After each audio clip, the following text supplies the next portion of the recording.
టాలీవుడ్ లో ఇప్పటికీ open secret గా ఉన్న విషయం మెగా బ్రదర్స్ మధ్య ఉండే విభేదాలే. కొద్ది రోజులుగా మా మధ్య ఏ గొడవలు లేవు అని చెప్పిన మెగా బ్రదర్స్ గత కొంతకాలంగా ఆ మాట కూడా చెప్పట్లేదు. ప్రతి మెగా ఫంక్షన్ లోకి పవన్ వస్తాడు అని చెప్పేవాళ్ళు, తర్వాత పవర్ స్టార్ రాకపోవడం, ఎవరో ఒకరు ఆ విషయాన్ని కవర్ చేయడం ఇప్పుడు మామూలు అయిపోయింది. ఇక ధృవ ఖైదీ నెంబర్ 150 సినిమాల ఫంక్షన్లకు కూడా పవన్ వస్తున్నాడని కొన్ని వార్తలు వినిపించినా రాడని 90% మంది ఫిక్స్ అయిపోయారు. అనుకున్నట్టే పవర్ స్టార్ ఆ ఫంక్షన్ కి దూరంగానే ఉన్నాడు. మెగా టీం కూడా ఈసారి ఆ విషయాన్ని పెద్దగా పట్టించుకున్నట్టు కనిపించకపోగా రాకపోవడమే మంచిదన్నట్టుగా ప్రవర్తించారు. మెగా ఫ్యామిలీకి పవన్ కళ్యాణ్ కి మధ్య దూరం పెరిగిందని ఇప్పుడు అందరికీ తెలిసినా పైకి మాత్రం అనట్లేదు.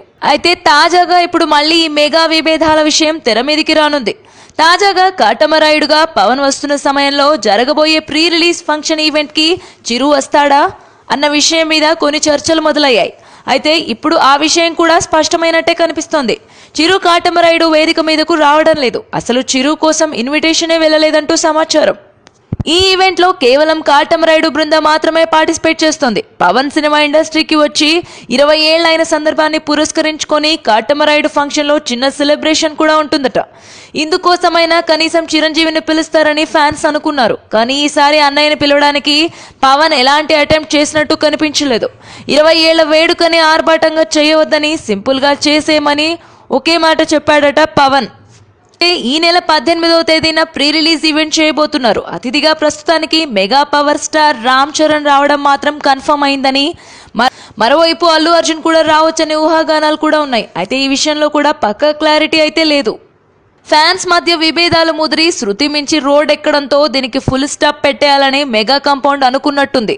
కానీ ఈసారి ఎక్కడ అవకాశం వచ్చినా తామంతా ఒకటే అన్న సంకేతాలని ఫ్యాన్స్ లోకి చేరవేయాలనే ప్రయత్నాలు మొదలు పెట్టాలన్న నిర్ణయం తీసుకున్నారు అని చెప్పుకుంటున్నారు.